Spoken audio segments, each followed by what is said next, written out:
welcome back to another episode of Dance Talk Realness, a podcast where we discuss all nuances concerning education and dance, because a dance experience is an experience worth talking about. Today, I am joined by my special guest, Miss Mindy Rawlinson. Hey, Mindy. Hi. And she is so kindly joining us all the way from Florida. I had to kidnap her and bring her on. So before we jump into everything today, I'm going to give you our quote of the day. Today's quote is by Zara Hairston. Let your dreams push you instead of your fears. Yes. It's like, yes. I love the immediate laughter. This is how we are. Laugh. I'm like sweating. It's okay. So Mindy, thank you for being a part of the Keep It Moving series. Thank you for having me. It's an honor. Yes. So you will actually be closing out our Keep It Moving series. So yes, a lovely bookend to this. It's been a great session, I think, series, I should say, talking with education is just seeing the different ways that people are balancing being an educator with also maintaining activity as a performer or a choreographer, or in some cases both. Some who do even more beyond that, but just finding a way to, I use the word balance loosely now after all the conversations I've had, that everyone has kind of come to the conclusion of, are we balancing it though? I always like to argue that yes, there is a balance happening. It may not be the perfect balance, but if it works for you, then it's perfect in its own way. So I support saying that balance is being found, but it's always shifting. I like that. I agree. Sure. So before we jump into all of our questions, if you would just share a little background information on yourself with my audience, what has led you to become the dance artist that you are today? Sure. Well, first, like I said, it's just an honor to be able to be in conversation with you. Thank you. And I just think it's super urgent what you're doing. So I'm really excited to be here. I'm like, who am I? The things. I don't know. I'll just start with current. So currently I am the dance director at West Boca Raton Community High School. I'm starting up their program this year. I am a company member with Ballet Florida. I am an MFA consultant with Hollins University, and I teach a few like academy classes at Ballet Florida as well, and a freelance choreographer. I spent a lot of time in South Carolina. I received my BA from the University of South Carolina and my MFA from Hollins University. And now I'm in South Florida. And doing the thing, because you literally are doing all the things, just all the FYI. So my first question is, what are some of the roles, and you started touching on that in your mini bio, but some of the roles that you find yourself balancing currently? Yes. Well, yes. So right now, most of my time during the day from 6:45 a.m. to 3:30 p.m. is the dance director position with this new program in this public school system where they have academies, and so our dance department is part of the Performing Arts Academy that is an audition-based academy, but this is our first year. So someone who did not go to school for specifically dance education, and for someone who also, I was homeschooled most of my high school experience because of having a focus of pursuing dance. I don't really have strong visceral memories of high school or being at a public high school. However, most of my education was involved in the public school system. So one, just balancing that system and learning how to work in that system has been probably like the most consuming of that job, and just doing side research on just public school systems. And then on top of that, having rehearsals with Ballet Florida and preparing for those performances, and then also some side gig freelance performances, and then teaching at different studios in the evenings. Before the new year, I just found myself overworked, to say the least. So I had to make a decision to drop some of my classes at a local studio, which was hard. But I found that in order to balance some of these roles, I had to give up some of these roles. Yeah. That I think has been a very common thread through everyone, like that idea of learning to be okay with knowing that some stuff might have to be let go, or some things may not have as much attention given to them. I think that's hard for most people. Hard. That's a very fair thing. Yes. And then also I just, I'm like seeing you as such a dear friend, and thinking of balancing just social life, and I have my life partner, Dustin, and like that has been probably the most difficult this year as well. Like just keeping my relationships, just staying present within them has been difficult. Yeah, yes. 100%. The personal life I have found, and I've shared with some others, that I'm like, that's for me to not take away from them has been the goal, because that has traditionally been the place that either I take it from them or I take it from me. 100% take it from me all the time. and I've gotten much better at now with my schedule. I get to spend more time with the kids. I get to see them more. So that's great. But it's still that me time where it's not me as dancer, artist, choreographer, parent, student, where it's just truly like just person. That's very hard. Still. So I feel you on that. No, you're not. Yeah. So asking of how you balance your teaching career with your career as a performer and choreographer. I know for you, you're in a similar situation from one of the guests, in that it is a performing arts program, but you are different in the sense of you're in the process of building. And I have, and we've talked about this, I have done that before, and that is a different beast. Like being in it is one thing, but when you're building it to get to the place where you can just be in it is a completely different ball game. So how are you finding moments of balance, we'll say? Yeah. Dealing with the work that is involved in both of those, because that is a lot. It is a lot, and I think that for me, it was just, I didn't realize how much it was going to take to just continuously, every day, all day long, advocate for the needs of what a dance program needs, or what I want to have in the dance department.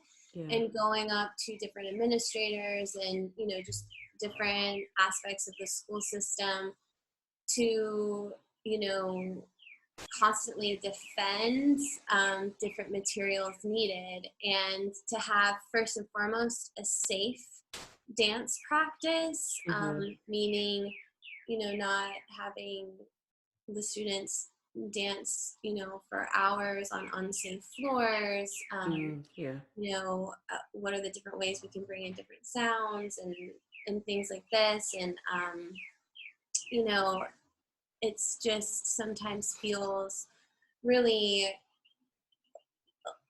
alone, like lonely, being new into this department and being the only one that Yeah. is representing dance and like Mm-hmm. building that program.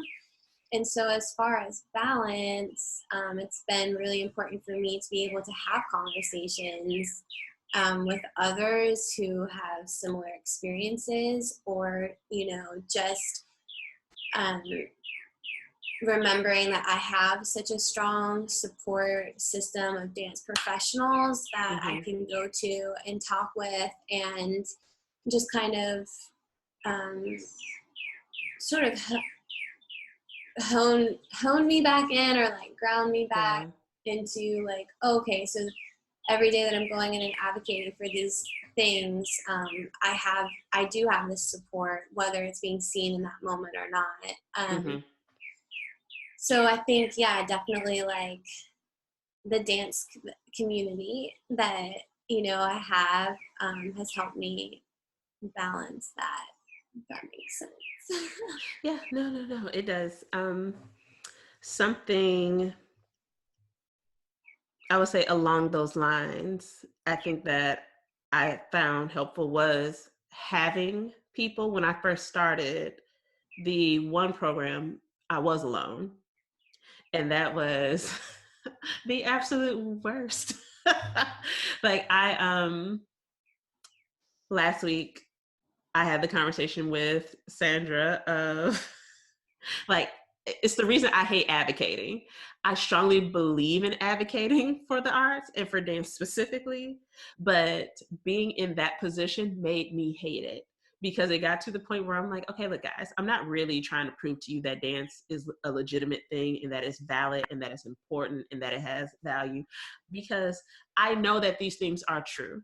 Many people know these things are true. Mm. You're just being a douche. And I'm just really over it. I don't want to talk to you about it anymore. So there. But having other dancers to talk to was so beneficial. And it really, those conversations are what carried me through many of the times where I didn't know what else I was going to be able to do. I didn't know how I was going to be able to stand being in that type of space. And so to have that support system, I'm so glad that you do. I'm glad that I'm part of it. So Absolutely a huge part. so glad that I can offer any modicum of help, because that you are in a very unique position. So many people are fortunate in the sense of they don't realize that when they're walking into a program that exists or that has strong support. And some people do appreciate it, but there's so many who they start to believe that that's the norm, and it's like, no, it's I was like, So, pretty much every location I have been at has been me proving the validity of my field.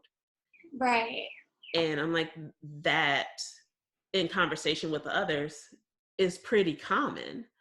Yeah. And which felt good to know I wasn't alone. But then it was like, well, what is that breakdown in communication that year after year, teacher after teacher, decade after decade, we have to keep saying these same things and keep reproving these points. And so I got to the point where I was like, well, I ain't proving jack else to you. I'm gonna do what I know needs to be done. If my kid says that, well, I want to major in dance, okay, then I know these are the things I need to make sure you have to be able to do that. If they're like, I just want to take a class here or there, okay, these are the things I'm gonna make sure that you have to make sure that you're good, because you'll be my future audience member. You'll be possibly a future administrator. Like, there are different ways that you can be a part of this field. Mm-hmm. And so I took my focus off of advocating to adults to advocating to the students. Yeah.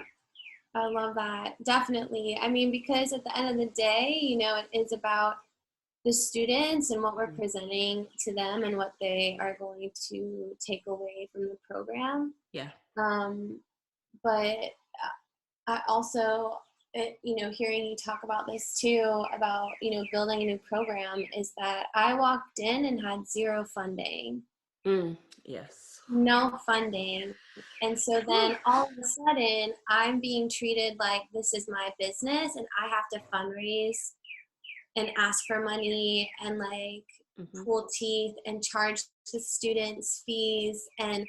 and to whereas I'm not someone who has a desire to open up a studio or to run a school, but then yet here I am having to develop those skills Yeah. to fundraise and to figure out again how to fill out different forms to like convince the school why I need this money for bars or Marley or to bring in guest Mm. teachers because that was also like a big step for me to, advocate that I am only one person and I don't hold all of these different embodiments that I would like to present to the students. And Mhm. so if it's just me in the department right now, then I want to be able to bring in visiting guest artists and I'm not going to have them come in for free because they are professionals and they need to be paid for their Yes. time Yes. and what they are bringing into the students because it is valuable. And like that has been so mind-blowing to me that these schools want dance but then they're not going to fund it, but you're just expected to come in and all of a sudden raise the money and plus teach all day plus Mhm. prepare your lessons plus produce full-length performances. Mhm. You're one person. Yes. I have literally been there. I feel you. Those expectations are wild. It's like I feel like those type of expectations are not placed on anyone in any other realm of existence. Like other arts teachers probably get it. But I don't know that outside of teaching, we'll say it that way. Outside of teaching, I don't know that those expectations are really placed upon others. Right. That like I want you to do all these magnificent things. Not going to give you any money for that though, just FYI. But I want you to make it happen. It's like I don't how like, but can you give me something? Like give me something to work with. Mhm. And I think the catch 22 of it all is that we're so good at making it happen with nothing. Yeah. And so then we're in the place of if we then ask again, like, okay, well, I made it happen.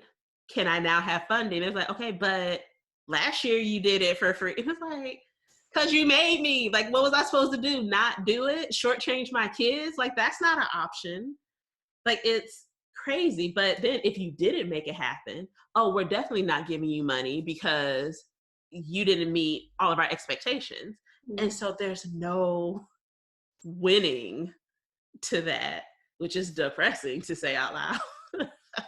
Right. But it's like how do you overcome that? And I keep thinking about this idea of like, oh, support the arts, support the arts. Oh, I support the arts in the schools, but like how? Like where is that where is that showing up?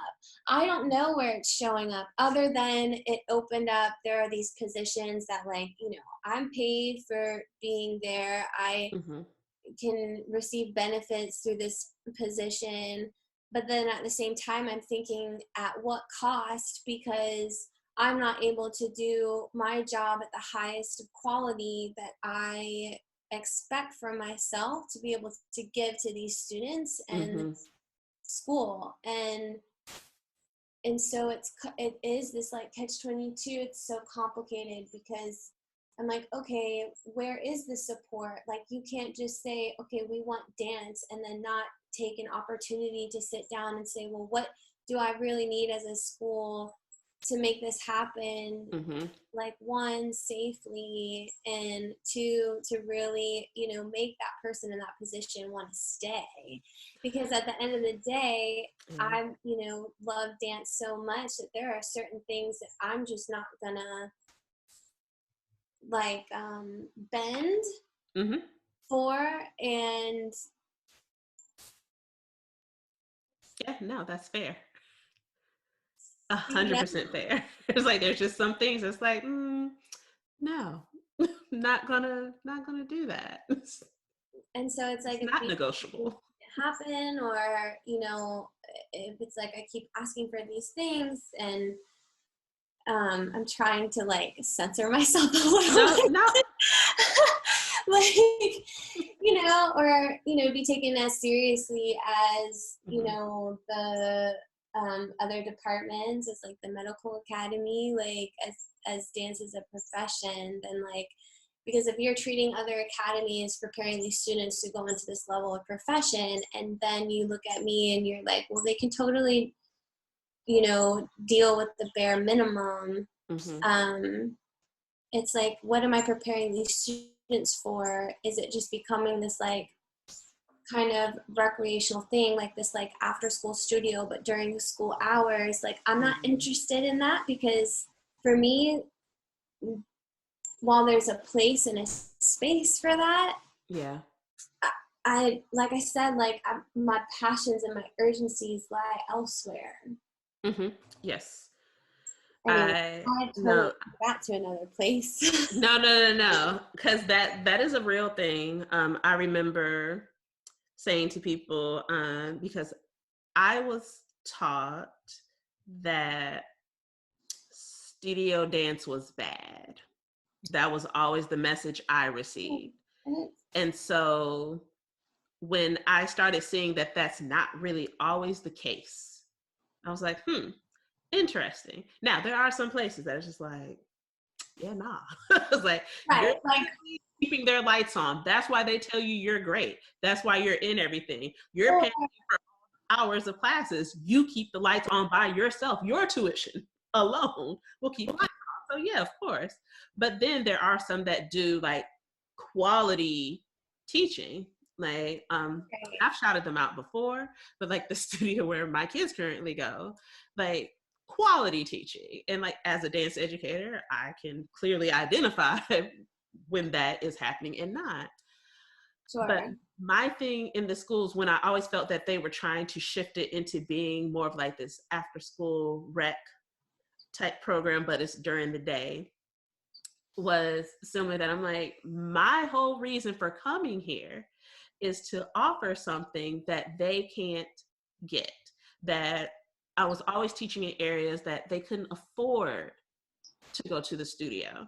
And so I'm like, okay, you want that level of dance training, but for whatever reason, you can't afford it, or your parent is like, no, we don't have the time. I can't get you there and back.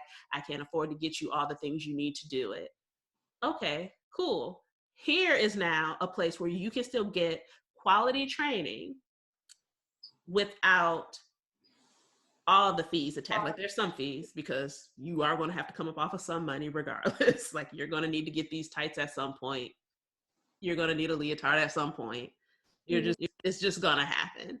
Mhm. But in a more affordable way for those who there's just absolutely no way parent is going to let them go to a studio. Right. Yeah. Yeah. I always hated being treated as though that desire was not valid. Right. And, like, I totally support studios. Like, I've taught in them, you know, years and years and years and years and Mm-hmm. years. And I think for me, what it comes down to is, these different types of appropriation and valuing teachers. Like, Mm-hmm. when I say, I think my comparison earlier just circles back to, when I walked into this program, they were like, well, these students want hip hop and these students want ballet, and so we have all the students in hip hop in this class, and I was like, okay, well, like, I don't teach hip hop. Like, I don't do that. Like, what? And I don't teach jazz. Okay. And so, like, And I'm it going just, to need money to bring in people that do, yes. that really Yes. know and that can really teach. And so that was my very first goal. And like, and I think that that's where right now, like, when I think about balancing too, and like what other things are showing up in this program is like, you know, this like indoctrination of these students that when they do, you know, say they have dance experience and they're coming from these different studios and that they've taken hip hop for 8 years, it's an appropriation of hip hop. And then when they say, oh, I've been taking jazz and ballet, it's like those, you know, forms that are based off of imitation and not coming from someone who's like studied and embodied these different forms, you know. And I think that that's where I get really frustrated, that that's sort of like this expectation of like non-dancers or people in these administrative positions where they think that like, oh, like I know several people that own studios that do it all. And I'm like, I'm sure that you do. And there are people that can do it all well, but I'm not doing that because of the high regard and respect that I have for my other dance family and community. Like, and so I think that those are the tensions that have been so hard with the students and with the administration of just being like, dance is just so much more deep. It is. Because I don't know if it happened for you also on the collegiate level, of which I don't know that you told the people that you were teaching higher ed and then made this transition. Yeah. So prior to teaching at this high school, I taught adjunct at the University of South Carolina and then as a visiting assistant professor at Hollins University with the undergrad and grad programs. Yeah, that's fancy. I'm gonna need you to let people know. Let them be clear. Let them understand. Okay. But yeah, I don't know if did you see that as much on the collegiate level?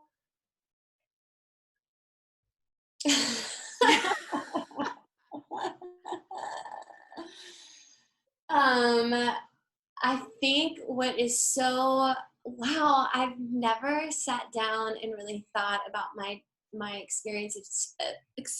I'm like tripping up over my words now at University of South Carolina and Hollins in this regard. But I'll tell you, you know, at the University of South Carolina, I was the adjunct classes I was teaching was dance appreciation. So that was to our non-dance majors and open up to our full student body. And then I was teaching Ballet 1, which was open up to our minors and non-major dancers. And so personally, like what I was interacting with and teaching with, no, but observing that department,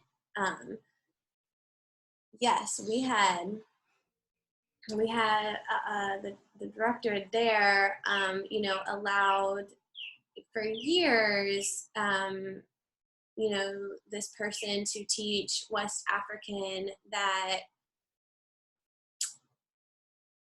that's not their culture or their embodiment. And then she would just bring in an assistant that was able to fully, who was a Black woman who studied West African dance, and the instructor is white. And so she was the instructor and then this woman was the assistant.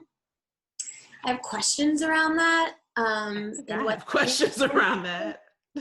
Yeah. And, you know, and while this instructor can be extremely knowledgeable about the form, it's just a type of white hierarchy that's present within institutions. And then, you know, looking at the two professors of color at that program being forced to teach contemporary when their background is is being with prestigious ballet companies. Mm. And so looking at that department, I think the complications of body placement versus what was actually like lived experiences was a huge issue when deciding who teaches what. Mm-hmm. If that makes sense. So No, it's it makes different. complete sense. Mm-hmm. Because I, as a first year adjunct, I have noticed things. I'm like, oh, well, this is different. um, I'm always very clear and upfront that I'm like, okay, these are the forms that I've been trained in. This is what I teach. If you don't see it listed on the CV, that means that's not what I do. Like, because if I did it, I would list it. And the default assumptions of what I teach are very interesting, to say the least. Then I'm like, you shouldn't have me just up in here teaching stuff because I'm Black. Like, you really shouldn't, because that's not what I'm versed in. That's not what I've learned. That's not what I've studied. I'm like, now I have friends who have, and if you want me to try to call them, I can call them, but I've not dedicated my life to doing, like, perfect example, West African, as you know how my semester went. Because I was like, I don't know why y'all got me doing this, but okay. And so I literally had to go in telling them, I was like, okay, so transparency, this is not my background. So I'm learning as you're learning. So I went and found a class to take, and literally whatever I learned in class, then I was like, well, this is what we're now teaching. And I would tell them, okay, this is my teacher's name. This is where it came from. The information she gave me, I'm just passing it to you. I am just the vessel through which her information is coming. When I could record things in her class, I would record and be like, okay, this is what it's supposed to look like when she does it.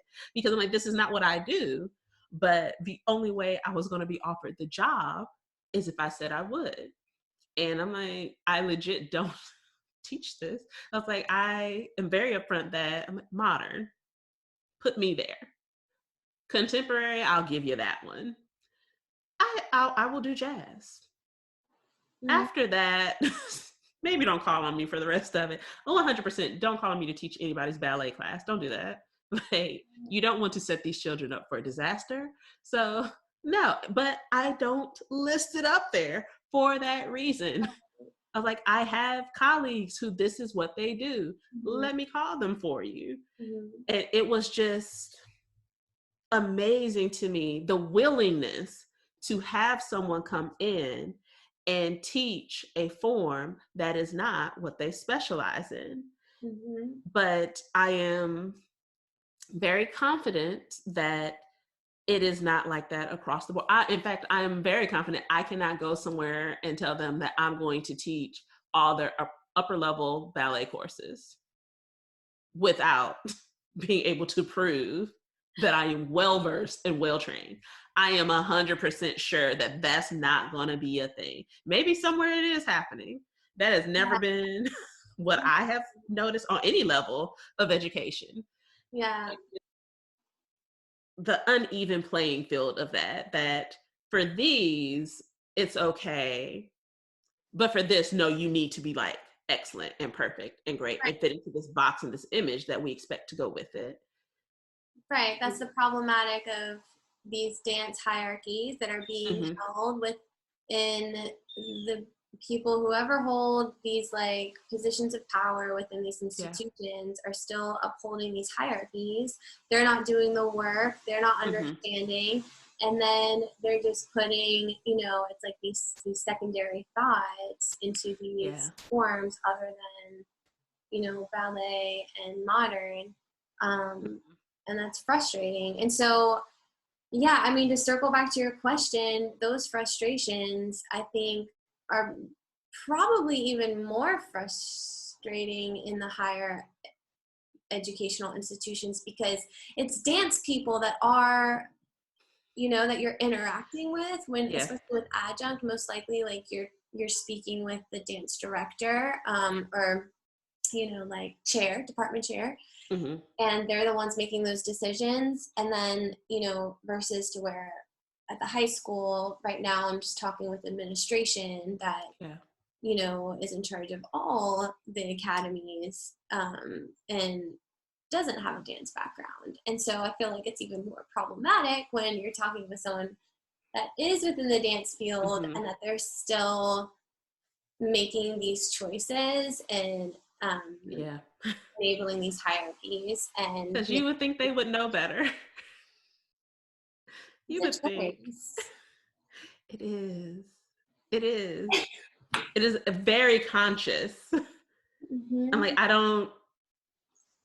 I don't think once you have the knowledge, I don't know that it's possible for it to not be a conscious decision at that point. Right. Like you were saying, like administrators who have no background in it. My biggest issue with them is, but I'm the professional. Right. Trust me. Like, if you didn't think I was trustworthy, why'd you hire me? Right. So there was something about me that you're like, yes, this will work. So trust me, because I actually have this background knowledge. I got it. But when you're dealing with people who's like, okay, you have this knowledge too. So you're choosing, you are making a very conscious decision that, yeah, I'm gonna do it this way. Be Mm-hmm. it because it's personal bias, be it because it's always been done this way. I hate that one. It's always been done this way. Well, Like, yeah, that's a well, a true. lot of things have always been done a certain type of way. That doesn't make it right. No, no. And then on the flip side of that, I do want to acknowledge the other institution that I work with, Holland, where Mm-hmm. they are extremely conscious and Yes. making these decisions and bring in the utmost professionals to come in and, Mm-hmm. and share their movement embodiment with the students. And like, I feel like that is just, I've never in my life, seen a place or experienced a place where there's so much thoughtfulness that goes into every decision Mm-hmm. being Yes. made, and just inclusiveness, um, and while also like critical questioning of the dance field itself. And so, working in a place like that is represents like new challenges, but in a very positive, Mm-hmm. uh, invigorating way, that it's like, oh, this challenge of pushing forward and deconstructing and rethinking and reimagining, and like being able to interact with different professionals and guests that are constantly coming in and out of that place that contribute so much to the field already, Yeah. is truly inspiring. Wholeheartedly agree. We didn't say this at the top, but Hollins is actually where we met. Yes. And I believe it was our first day there. Yeah, we At met. the little welcome, the mixer. It was love. It was like love at first sight. It was like we immediately just connected and have been joined together ever since. Ever since, we were across the hall from each other, and we were just, oh my gosh, like I could not Yes. have gotten my MFA without you. Seriously. Same. Oh my gosh. And before I move on to this next thing, I will go on record that Dance Talk Realness would not exist in this form without Miss Mindy Rawlinson, because she actually gave me the name. Hey. And I was like, yes, come through. As I always say, she's my sister from another mister. Yeah, it's true. It's true. And It's love. you're always pushing me in ways that I need to be pushed. Same, sister. And I would not be doing this without encouragement that I received from you. This So dance community. thanks, This is dance Boo. love. I mean, Yes. Like, you are part of my dance tribe and always will be. And let me just hence, say I'm that always so glad. truly has broken me in the best ways. And that's like not an inside joke, but just like Oh an my inside God. moment that we don't have to elaborate on. But like, so like, it's just like soul sisters, like forever. Yes, yes, There we go. yes, yes, 100%. So you've touched on this a little bit, but for your suggested topic, um, let's really dig into this idea of, does dance really fit within the public school system? And if so, I'll add this part, how? Because we were talking a little bit prior to recording, and like I shared with you, I have some mixed feelings about it, but I want to hear your thoughts first, because I know you've been kind of grappling with this idea, especially with the current situation at your school. Yes, it's a question that I've been asking myself and that I revisit almost on a daily basis. And I just circle around it. And I think, uh, let me first say that the biggest positivity that I see with dance in the school systems is the type of space that it creates, at least for me in my experience. The students that I've currently 47 dancers, and they're all identify as female, and they it has been amazing to see the different friendships that have cultivated Mm. from this program. You know, our levels are not by grade, and so they are, you know, upper and lower classmen are developing these friendships. It's a very diverse population, this school. And so we have students from Colombia, Haiti, Cuba, Jamaica, and it's quite beautiful, the different conversations that we have around dance and culture, and Mm-hmm. the exchange that's happening for me is priceless. With this, what I'm learning from the students, what I think that they're learning from me, and it is just this beautiful exchange. And I don't know if obviously this exchange would happen if dance wasn't at this Yeah. school at this time, right? Um, and and so I wholeheartedly uh, love that dance brought that, you know, Mm-hmm. those relationships and those exchanges that are priceless, and so important. I think what I'm having trouble with right now is, you know, already looking at the school system and how, especially in 2020, how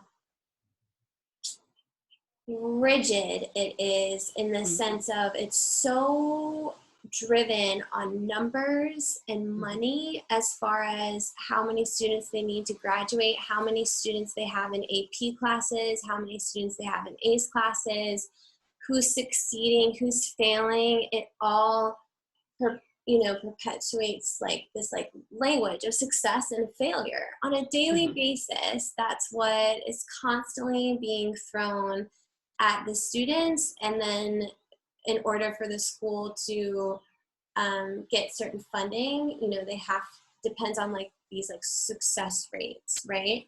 Yeah. And so then when I think about dance coming in, even as a department, an academy, or an elective, it's loose, right? Mm. So, it, you know, and I think that this is where, because I didn't go through the dance education like major, Mm-hmm. for me, it's really, really, really hard to one, like assess students or stick to different lessons, to think about dance performance. It's I it seems limiting. School Yeah. system seems to limit what is able to be presented, or what is expected, I Yeah. guess.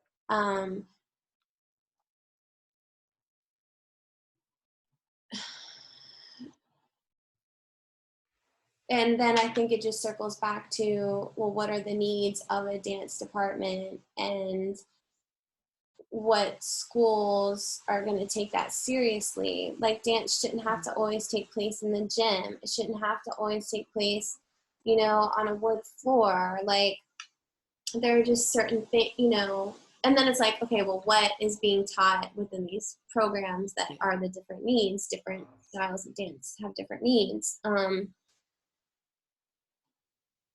And so I just, and then I'm like, okay, well, then I have to charge these students and parents money anyways. So, like, why aren't they at a studio? You know what I mean? Or like, Yeah. why is it, and I think that schools are different. Like, if this was funded by the school, I think it would sit differently with me. Like, if the students didn't have to pay, if I didn't have to fundraise, if like the school just provided the materials and had, like a budget for it to support it, I think maybe I would feel differently. But I'm like, but this isn't a business, and this is what it is. It's a business. And so I just question, like, it's a business. So is it education? Like, what, you know what I mean? And I just get hung up on these certain elements of it, right? And so then I'm thinking, like, well then, there are different outreach programs where students can have access to dance for free, and then these, programs are funded through different grants, and that's awesome and amazing. And so then I'm like, okay, well, if I have this passion to build this type of community that I love, and these exchanges that we're having, like, maybe I go into outreach. You know what I mean? Like, I just I don't know. Does any of that make sense? It's just like No, frustrating. I don't know. it makes sense.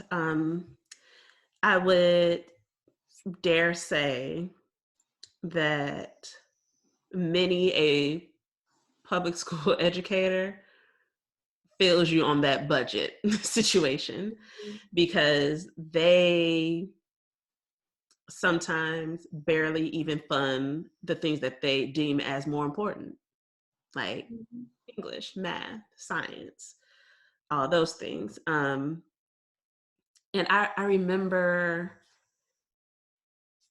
it not to be, and maybe it was just my school growing up, I don't know.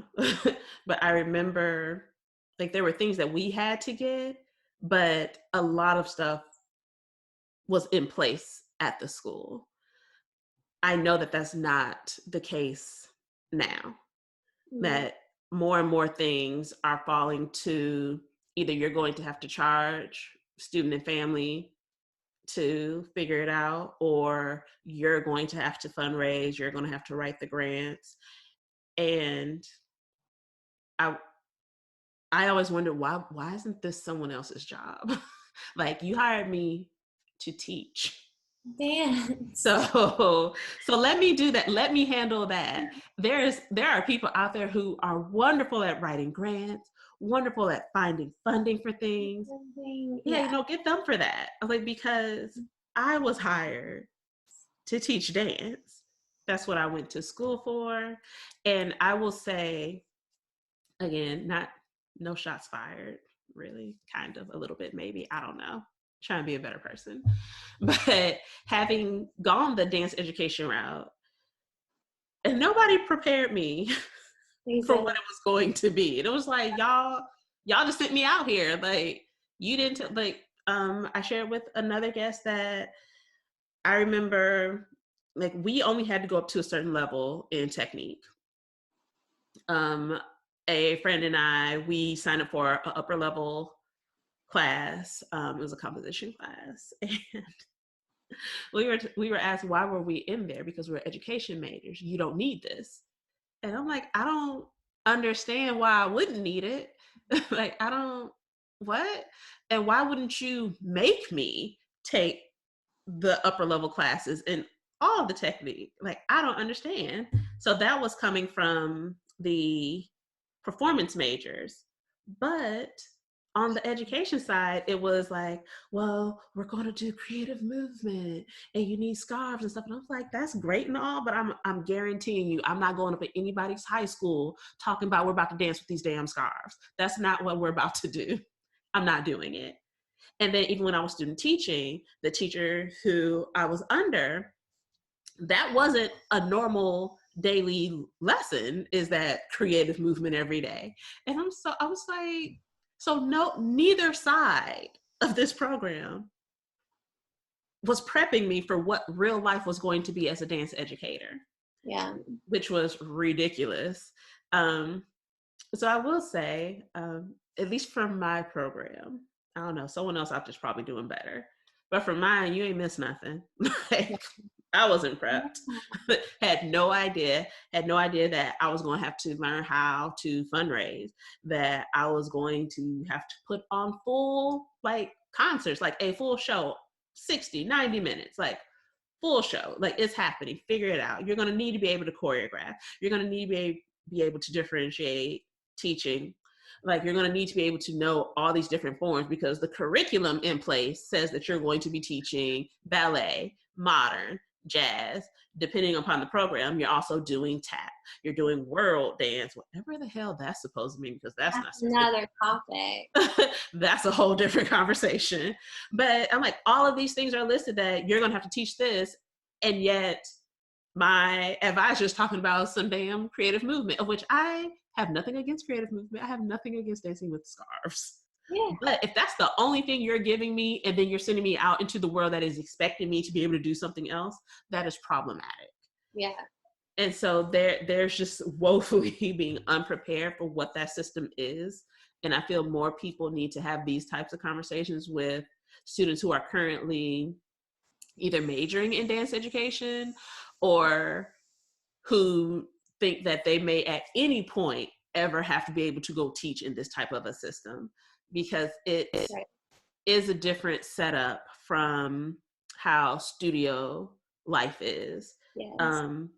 For a few years, I was teaching both in the system and at a studio, and just seeing the big differences between how things were viewed, how they wanted things run. And it always confused me that how in the school system you're telling me you want dance, but when I try to give you dance, you're telling me I'm doing too much. And I'm like, but this is what it is. Like, this is the thing. Like, yeah, no, there's work involved in it. Like, do y'all think we really just be having people flitting around in class? Like, I don't have multiple degrees in dance to just have people run around class and do whatever they see on the latest video and just free for all. Like, that's not, I didn't go to school for that. like pause. I was like, first of all, do y'all realize that many of us have multiple degrees? Right. We have performance experience. Like, we have background. Like, we weren't just found off of the corner and they're like, hey, you busy? Come teach this dance class. Like, we're actually trained. Like, years, research, people who, oh my God, it was annoying because there's writing components you have to do. And they're like, but this is a dance class. I might tell that to all the teachers I had. I couldn't graduate until I wrote those papers. Tell them that. I was like, honey, we can do a dance history course that will last us the year, and it will only be a drop in the bucket. I was like, there's so much more to what we do. But I feel as though in the school system, and I don't even know why I'm about to try to censor that. We were a dumping ground. We were just always dumping ground. Other arts were dumping ground also. PE was also a dumping ground. These are places that I know for a fact that they're like, oh, you have a hole in your schedule here, we'll put you in here. And while, yes, there were scheduling concerns for other subjects, not saying that there weren't, but no one gets dumped on like we do. Wow. I'm like, even music, I will say, you can put a kid out of a music class because it's like, yo, everyone in here is playing an instrument. They're not playing an instrument. They have to leave. I can't do anything with that. Like, they're going to fail. If they're not going to pick up an instrument, they can't be in here. You can put that kid out. But you put them in dance and it's like, your instrument is you. So literally to them, it's like, well, they're in there. Well, just let them move around. I'm like, no, I have things to do, things to teach. And I have a vision for this that you said you wanted something to be great. And I'm trying to make it like that. And you don't want me to. You want me to babysit. And that's not what I went to school for. I didn't go to school to babysit. Maybe I should have. Maybe I would make more doing that. I don't know. But it's just a bigger question of like the problematics within the system of public education. And maybe that's just what I'm frustrated with. And, you know, because dance is kind of really severely low on the priority list. It's just really frustrating to see that and to like experience that, and to where like there are other places and spaces that, you know, I don't know, I'm at a crossroads. I just from conversations that we've had, you're doing a lot of great work there, and whether they see it and appreciate it or not is besides the point. That you are putting in the work and you are doing great work and you're trying to give these kids the best dance education that you can. Yes. Like, you're doing everything you can, but the way the system is set up, it is not set up for you to be able to do that successfully. It is not. The system is not made for us to be successful at this. It's just not. No. And so I think that is probably where a lot of these feelings of discontent may lie, is that not necessarily the students and the actual teaching of dance in the system. It's how the system views what you're doing and the stipulations they're trying to place upon you, that we don't fit in a lot of those boxes. Like, that's just not where we exist. And I'm like, I just wanted people to be okay with that. Like, be okay with we don't exist in that box. Let us do what we do. And maybe that's my own personal desire, that right now in my life, you know, where I am, maybe I'm just desiring, like, where do I fit? And then maybe this is just me taking it out on this program. Like, well, I'm trying to fit here because I'm the only one here and I'm not. Yeah.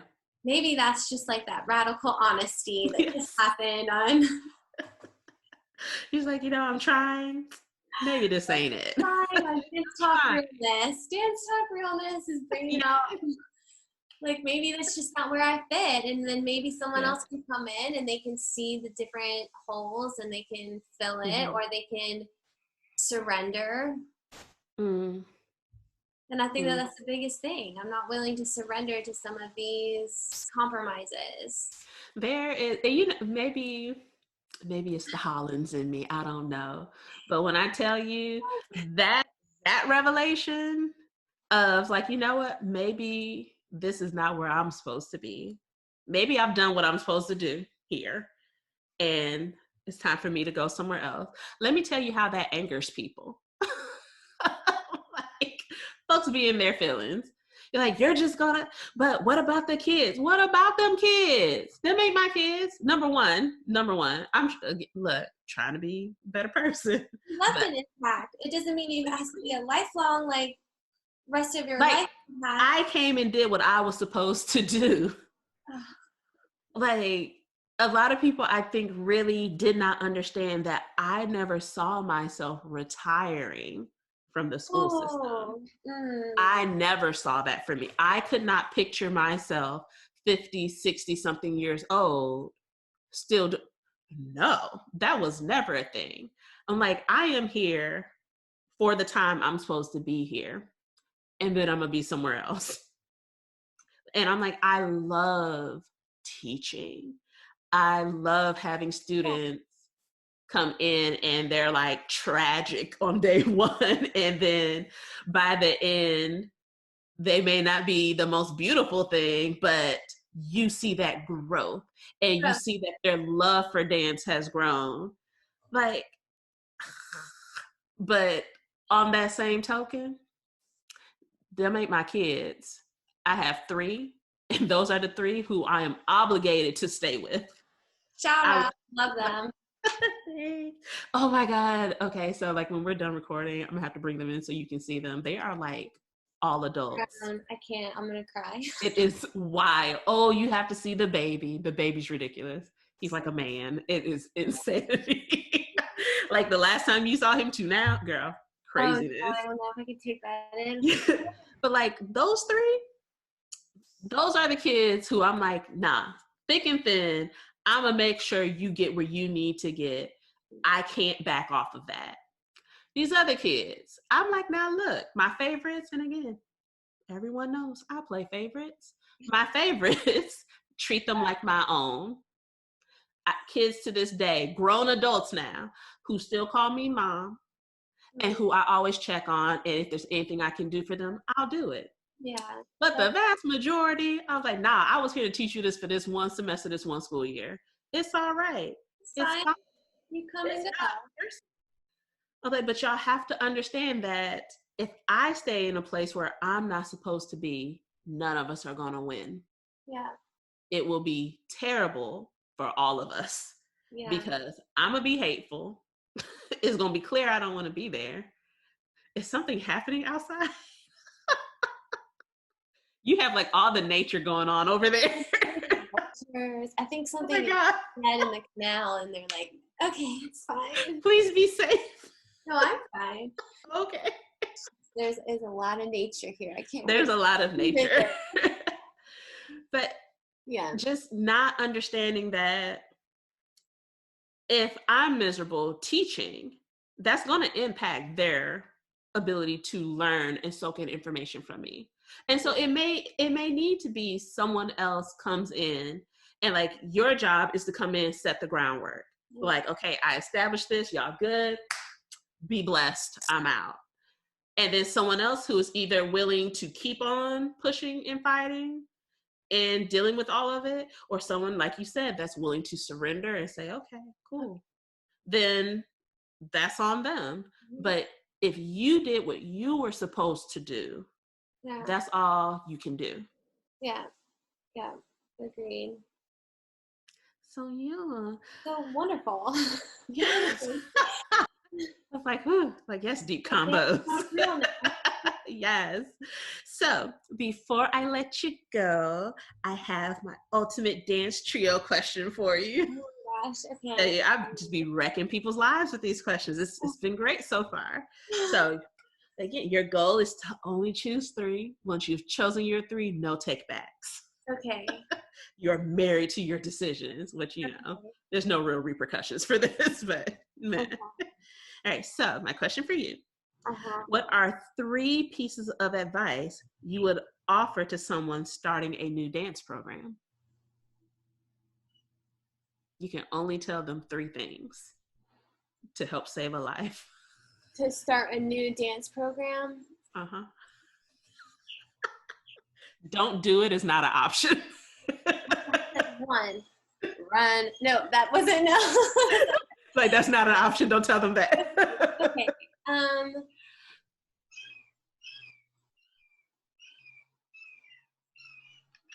1, always advocate for the dance form, like for dance. Just advocate because no one else is going to. If you're not going to advocate for it, no one else is going to. 2, don't pretend like you know all the answers. Yeah. Ask questions, research, Put in the work. 3, take a course on fundraising. Yes, I needed that one. Someone should have told me that. Someone should have told me that. Take a course on fundraising. That should be like a prereq. Shouldn't it though? That should be a mandatory course. Like, because that information that I wish somebody would have been like, hey, you're going to need to know how to do this. Or find a parent who's really good at it. But also know that parents be tripping. That's a free one for y'all. Parents be tripping. That's the bonus. Yes. You got free bonus. Like you get a bonus one. But I'll allow that bonus because parents be tripping. That's a whole separate episode. Teaching minors versus, underage versus of age. Yeah. Wow. Yeah. A whole conversation needs to be had on that. For that episode. Yes, of course. You're going to be a regular guest. I don't even know why we're acting like it's not a thing. Of course. So thank you again so much for joining me on this lovely morning, even though you have all the nature happening outside of your window. It just never stops. I have to come down and visit. Yes. But I'm going to be on the lookout for the nature. Yes. Keep an eye out. I've got you. Yes. Got you. Well, truly, thank you so much. And I look forward to future episodes. Yes. So since you are always doing all the fancy things and presenting, do you have any social media outlets you want to share? Absolutely. You can follow me on Instagram, m.rawlinson, for, updates, photos of my cats. The kitties. I'm a company member with Ballet Florida. You can find their Instagram as well for current performances and events. All right, awesome. Thank you.